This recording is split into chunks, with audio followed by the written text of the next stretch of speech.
Salut à tous, je suis Laura alias Laura Gardia. Vous pouvez me retrouver sur Instagram et sur YouTube où j'essaye de poster une vidéo par semaine. Aujourd'hui, on va voir ensemble le livre Ma garde-robe éco-responsable à coudre par Gaëlle Sioux et Mondial Tissu.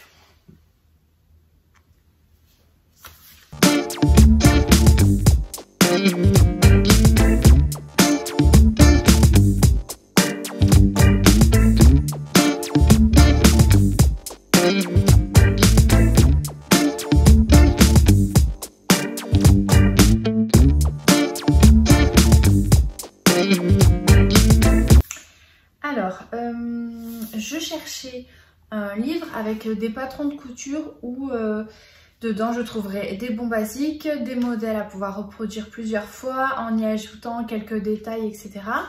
Et sans trop de vêtements romantiques ou avec des fanfreluches et des froufrous, des volants, etc.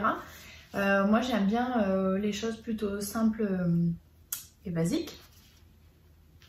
Et du coup, dans ce modèle, dans ce livre, il y a 20 modèles à coudre.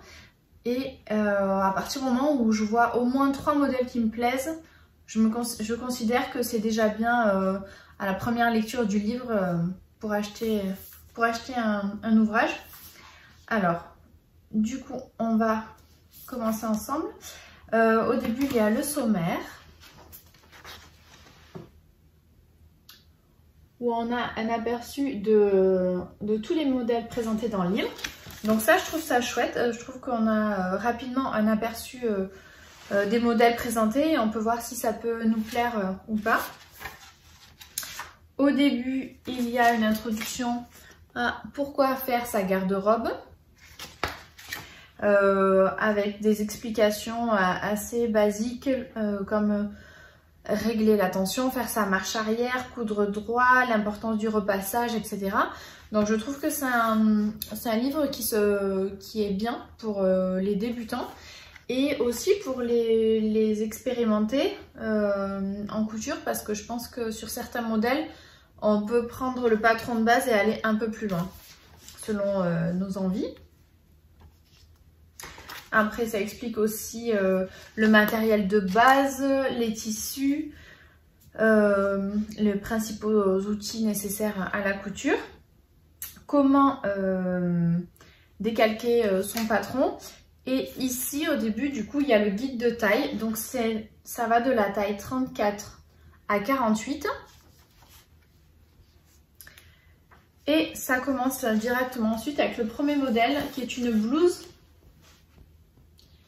Donc ce premier modèle, au premier abord, ne me correspond pas tout à fait, ne me plaît pas vraiment parce qu'il y a une basque au niveau de la taille avec des volants. Du coup, ça, je trouve que ça amplifie un peu le volume et les manches sont assez larges. Donc tel quel, ça me plaît pas trop au premier abord. Par contre, j'aime bien l'encolure, elle est chouette. Et puis c'est un tissu en coton. Donc ça j'aime bien aussi, les patrons en chaîne et trame, mais ça ne sera pas le premier modèle que je ferai de ce livre, c'est certain. Par contre, ce que j'aime aussi, c'est qu'il y a des dessins et des explications. Donc ça permet d'avancer pas à pas pour la réalisation de cette blouse. Après, moi j'ai déjà réalisé un modèle du livre. Je trouve qu'on ne voit pas trop la différence entre l'endroit et l'envers au niveau des explications. Enfin, là encore, la couleur est claire, donc ça se voit peut-être un peu plus. Moi, sur celui que j'ai fait, je trouve que c'était difficile de voir l'endroit et l'envers dans le schéma.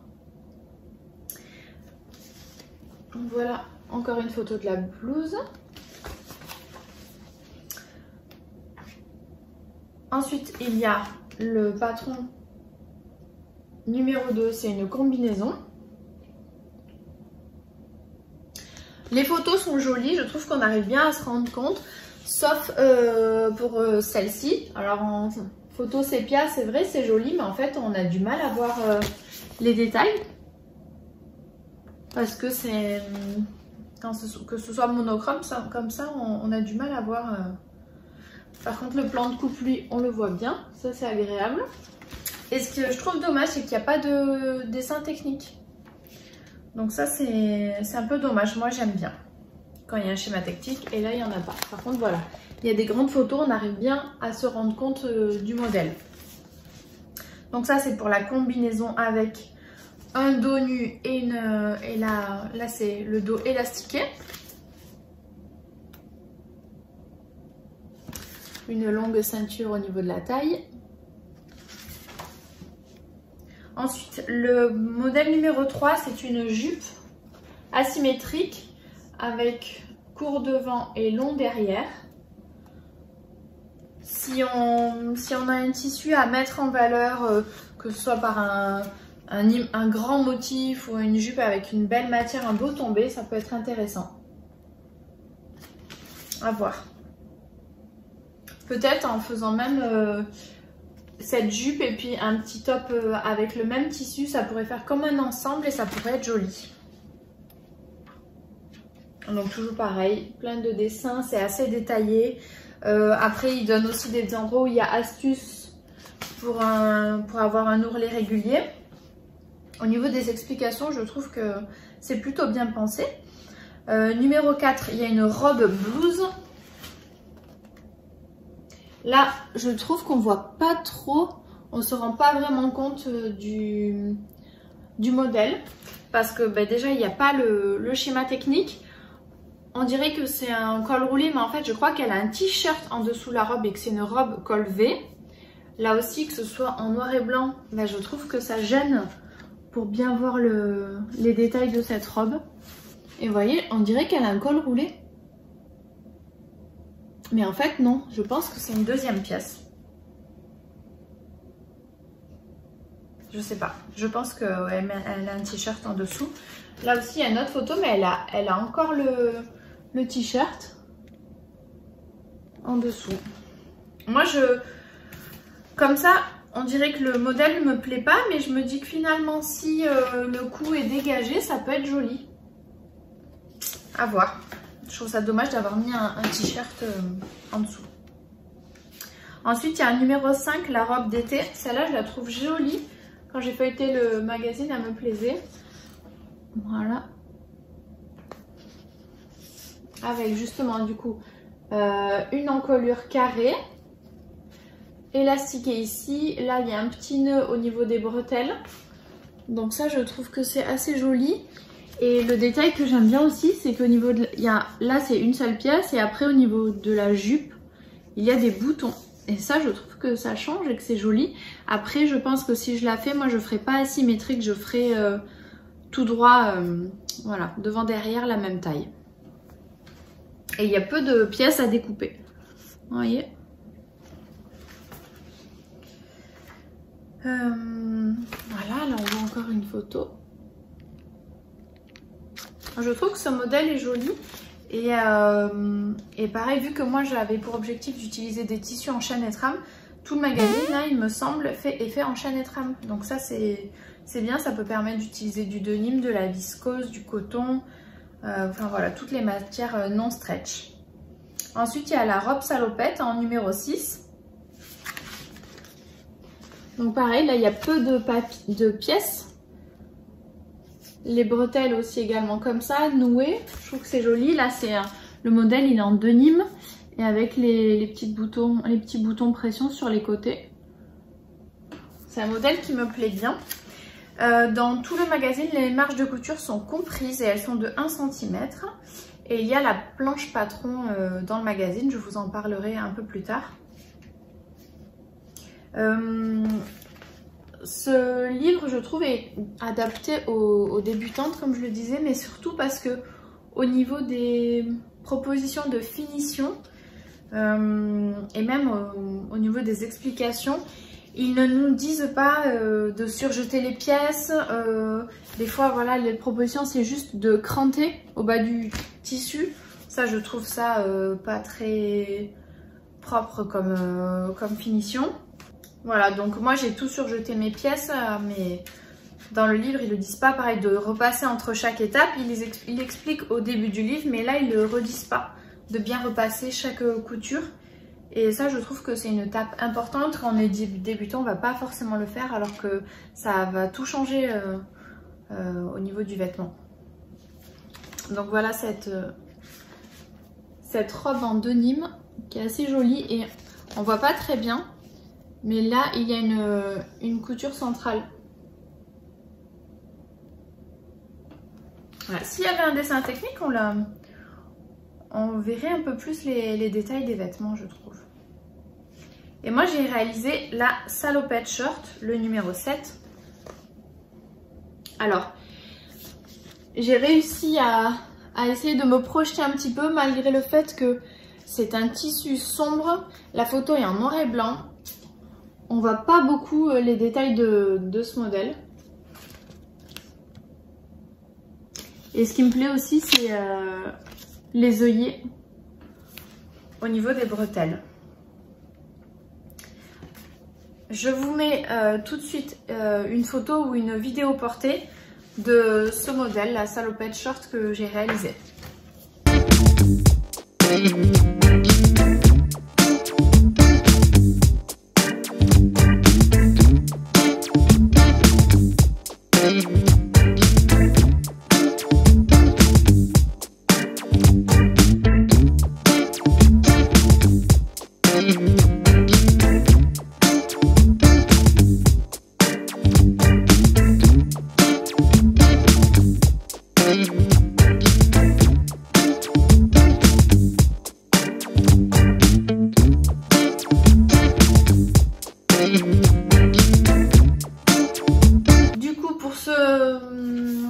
Ce modèle, je rentre un peu plus dans le détail parce que je l'ai réalisé et après on continuera le reste des modèles du livre.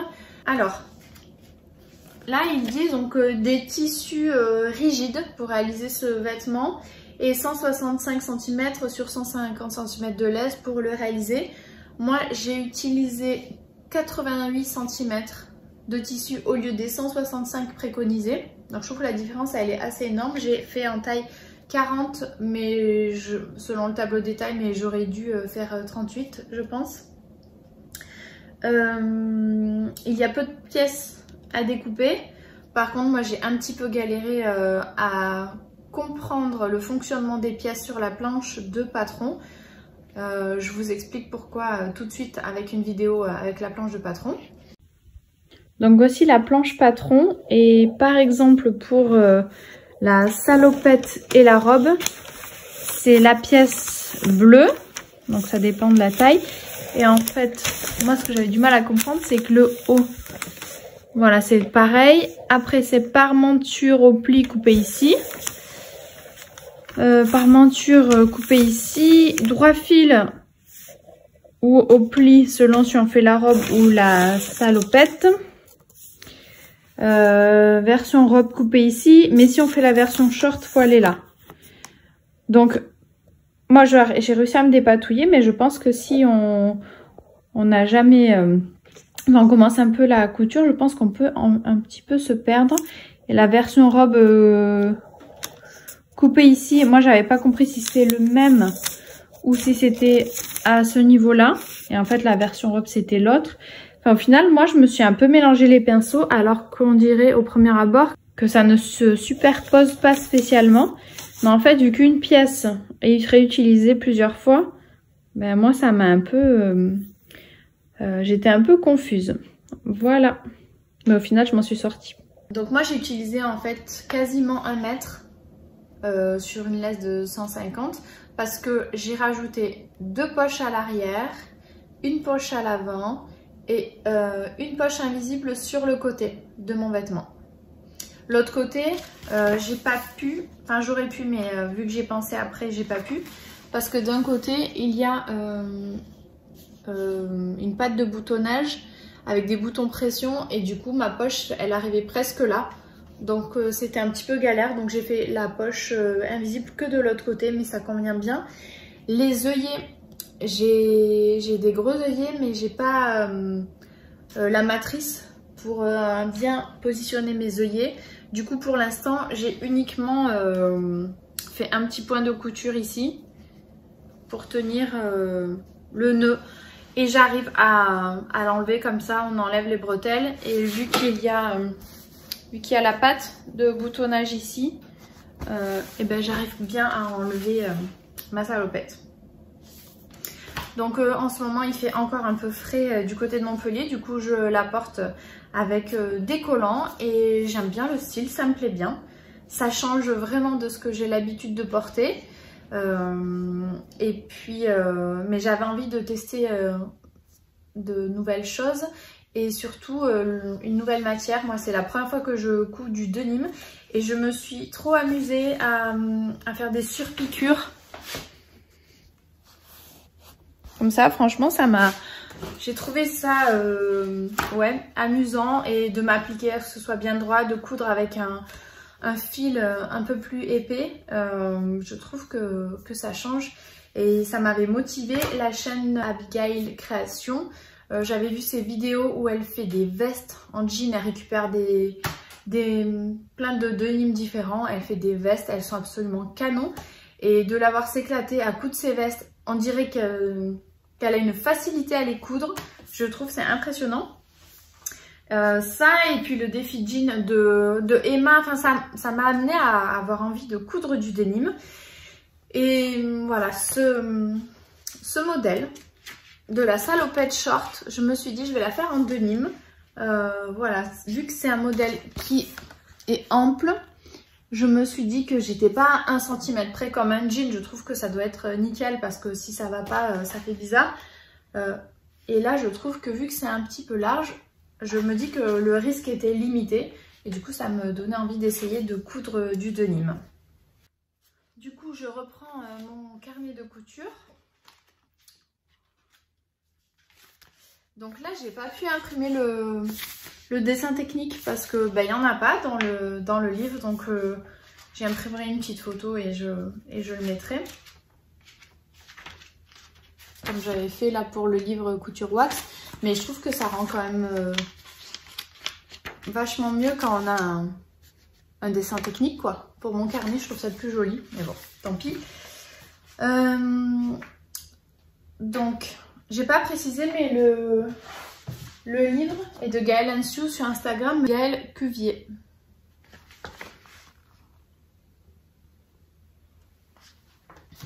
Voilà. Donc, j'ai dit que ça taille un peu grand. J'ai rajouté donc la poche poitrine avec ça.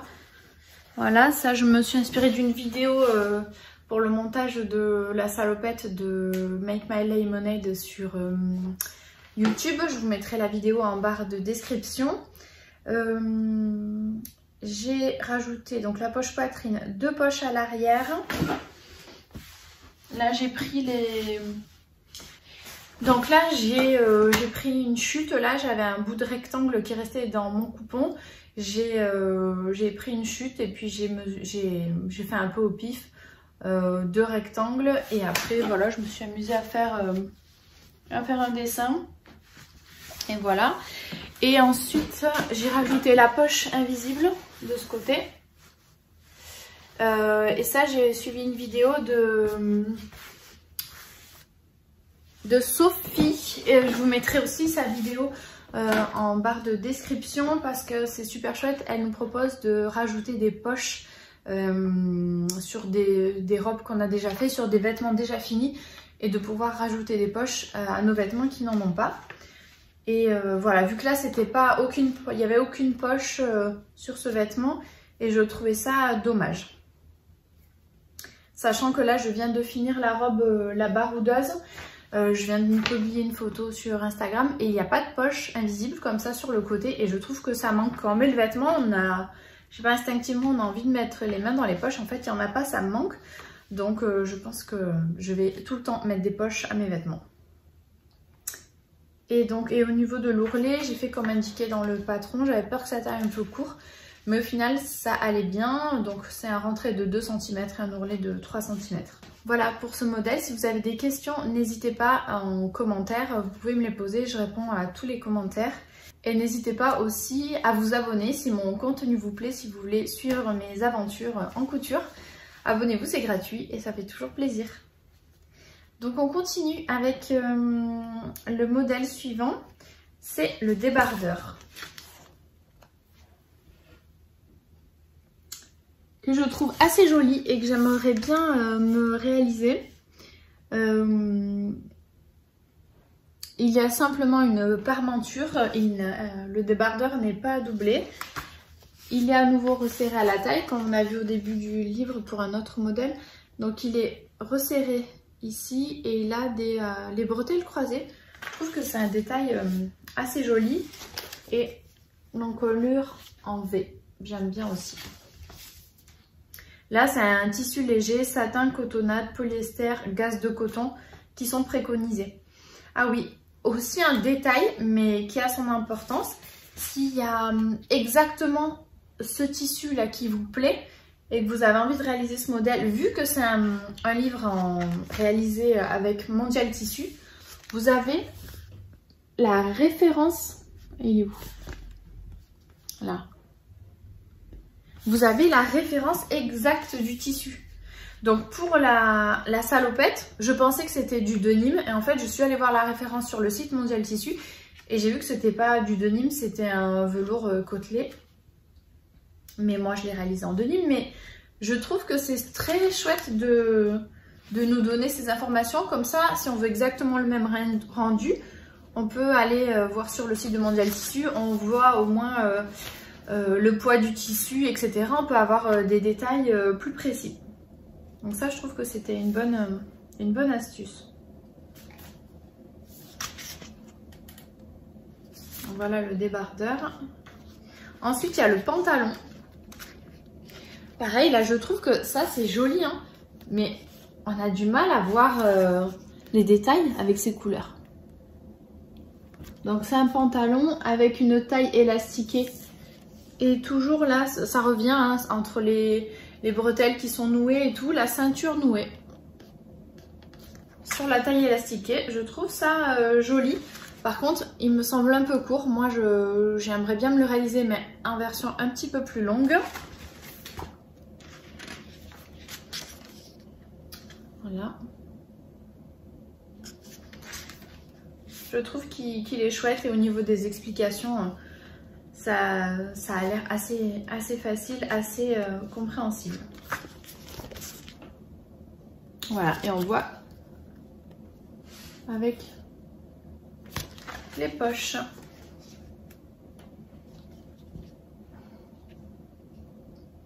Ensuite, numéro 10, le gilet.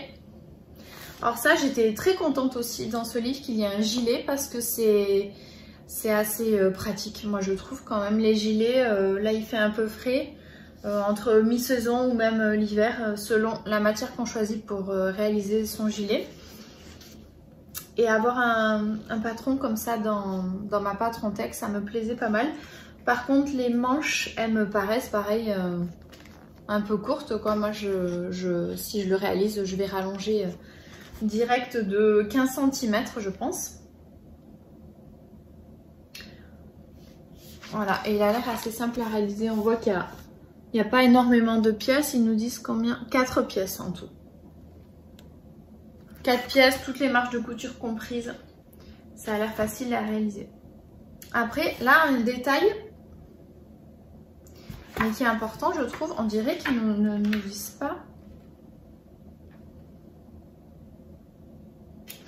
Donc là, un détail qui est important, ils ne nous disent pas de thermocoller la bande de boutonnage. Et moi, si je le fais, en fait, c'est indispensable parce que sinon, le tissu, il va pas être assez rigide, il va s'abîmer, il va se déchirer, que ce soit des boutons pression. Pour faire une vraie pâte de boutonnage, je pense que c'est indispensable de thermocoller cette zone.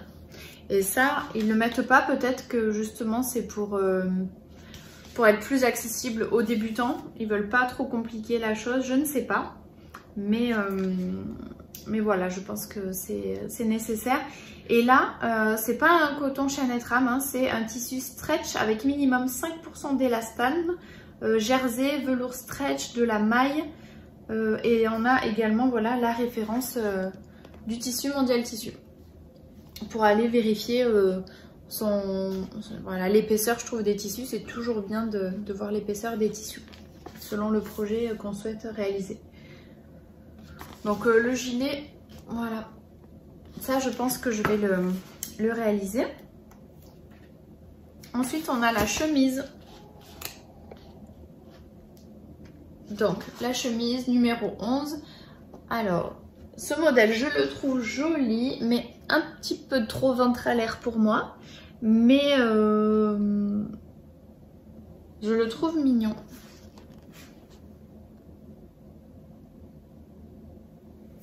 J'aime bien particulièrement l'encolure avec le col et l'encolure en V comme ça, avec les petits boutons. Je trouve que c'est assez joli.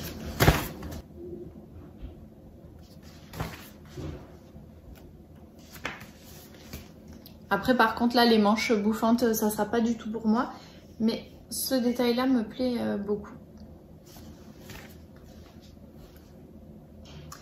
En numéro 12, il y a la jupe portefeuille, toujours avec ce petit détail du nœud qu'on retrouve tout au long du livre. Et ça, je trouve que c'est un modèle mignon. Voilà. Alors ça paraît peut-être un peu court, donc moi j'ai toujours tendance à rallonger au cas où et après essayer sur moi et en fonction du coup enlever ce que j'avais rajouté. Mais là, je pense que je rallongerai si je la fais. Mais elle me plaît bien, celle-ci, la jupe portefeuille. Ensuite, on a une veste. Je trouve qu'il est assez complet, ce livre, quand même. Hein. Une veste. Là, ils ont utilisé un tissu rigide. Ils préconisent denim lourd, velours, tissu matelassé jacquard. Voilà, 220 cm en 150 cm de laise. Ça me paraît beaucoup. Comme métrage, surtout qu'après il faut la doublure aussi. Mais bon, après il y a 7 pièces à découper. Et elle a l'air facile à réaliser. Et là, donc ils expliquent bien comment mettre une doublure. Moi je ne sais pas faire les doublures encore, c'est quelque chose qui m'impressionne encore un petit peu. Je commence petit à petit à tenter, comme là il y a... Là, il y a une doublure. Enfin, c'est plus une grande parmenture. Donc, je trouve que c'était pas difficile. Mais voilà, typiquement, pour m'entraîner à mettre une doublure sur une veste, pourquoi pas essayer ce modèle. Et ensuite, c'est des accessoires qui nous sont proposés. Donc, numéro 14, un chouchou foulard. Pour la création du chouchou, j'ai vu la vidéo de Sophie. Je crois que c'est la cabane à coudre. De toute façon, je vous mettrai le lien de cette vidéo en barre de description. Donc, elle a une astuce pour coudre le chouchou sans avoir besoin de retourner. C'est une manipulation à faire avec la machine à coudre, mais ça simplifie, je trouve, la réalisation du chouchou. Ensuite, comme accessoire, on a le headband. Voilà. On a un kimono qui aurait pu être dans la partie vêtements, je trouve, plutôt que accessoire du livre, mais c'est pas mal. Je crois qu'il est réversible, non? Je sais pas. On dirait qu'il est réversible. Vous voyez? On dirait qu'on peut le mettre du côté rouge ou côté fleuri. Donc c'est pas mal, le petit kimono. Ensuite, on a un sac. Grand sac pour aller faire les achats de tissus, aller au marché, aller à la plage. Il est pas mal. Il y a des poches. On voit pas très bien avec les motifs. Ça, je trouve que des fois, on voit pas les détails. Mais on dirait qu'il y a des poches. Sur l'extérieur du sac, on dirait qu'il y a des poches. Et là, toujours pareil, le détail de la anse qui est nouée dans un œillet. Bon, après, ça, c'est des gros œillets. Hein. 14 mm. Voilà. Donc, ouais, voilà. Sur les dessins, là, on voit. Il y a des poches. Ensuite, un autre vêtement. Le sweat ou sweat, comme vous voulez. Un petit basique avec une fente sur le côté du vêtement. Et des manches qui ont l'air courtes à nouveau. Ça, je ferai attention parce que je trouve que les manches, elles sont... Ou alors la dame est très grande, mais les manches, elles ont l'air un petit peu courtes. Donc voilà, un sweat classique. Mais bon, un basique, il a les épaules tombantes. Ici, là.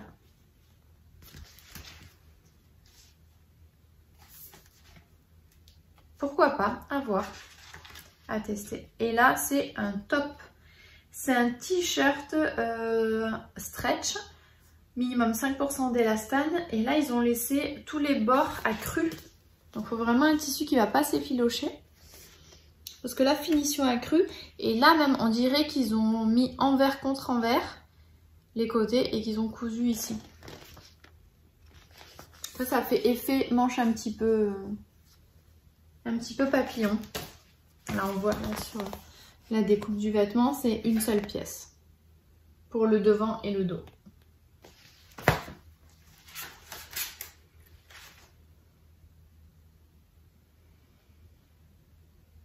Ah, voilà, c'est ça. Ils font au début donc les épaules endroit contre endroit et ensuite ils passent envers contre envers. Donc là, c'est laissé à cru et ils vont coudre les côtés pour que ça donne cet effet-là. C'est astucieux, je trouve. C'est pas mal. Et assorti, ils ont fait le short en numéro 20. Donc le short taille élastiquée en 2 pièces uniquement. Donc ultra rapide et facile. Pas de poche, pas de ceinture. Voilà, 2 pièces. Voilà. Le rendu de l'ensemble. Là, on voit un peu mieux le t-shirt.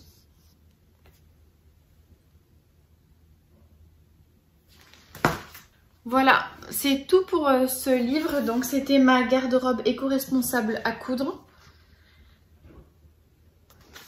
Voilà, je suis très contente de ce livre. Je suis contente de la première réalisation du coup que j'ai fait de la salopette short. Je vous remettrai peut-être une vidéo portée et les vêtements portés. Et un petit bonus de cette vidéo, j'en ai parlé pour ceux qui me suivent sur Instagram, ils ont eu un aperçu. Je vous remets mon compte Instagram ici. J'habite du côté de Sommières et tous les samedis matins, il y a une brocante, un vide-grenier. Je suis tombée sur un stand où un monsieur avait plein de tissus et de mercerie. Et il avait des tissus haute couture, des foulards, des carrés de soie magnifiques. Et je vais vous montrer un petit peu ce que j'ai acheté. Donc pour commencer, j'ai acheté des carrés de soie. Donc soit à faire autre chose avec, des patchwork pour une robe ou quelque chose comme ça, parce que ça a quand même un tombé sympa.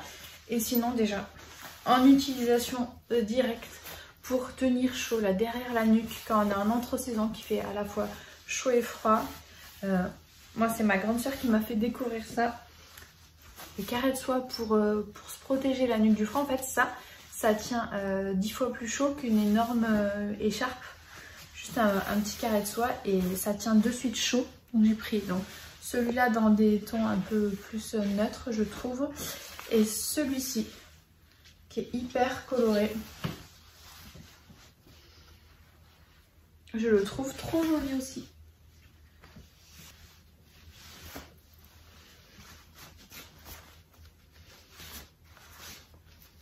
Voilà, je trouve que c'est sympa, c'est frais.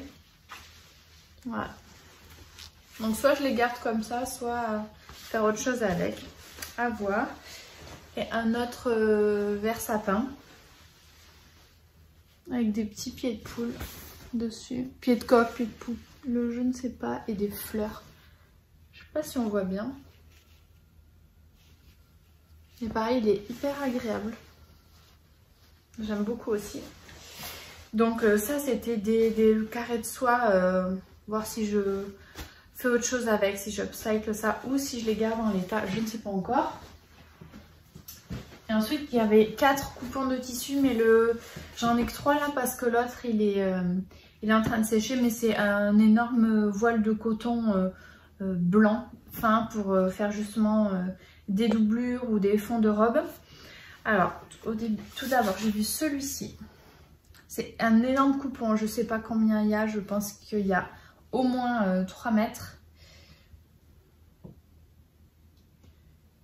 Il est, vous voyez, il brille. C'est le côté blanc est un peu en relief, c'est du velours. Et au fond, on dirait de soie ou du taffetas. Enfin, vraiment, il est magnifique. Et j'imagine du coup me faire une veste comme la veste Esprit Chanel que j'avais fait pour ma mère.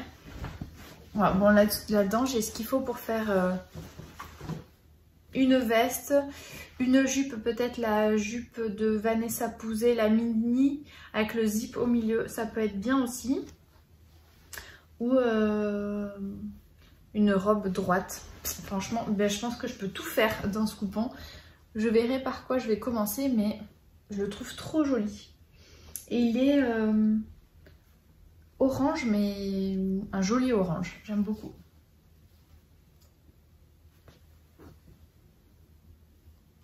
Donc voilà l'endroit. Et je pense voilà l'envers, mais au final, je pense qu'on peut utiliser le côté qui nous plaît le plus. Il est hyper joli. Ensuite, j'ai pris ce coupon. Alors là, dans le lot, celui-là, il me l'a carrément offert. Je sais même pas ce que c'est. On dirait que c'est du polyester et des fils de lurex uniquement.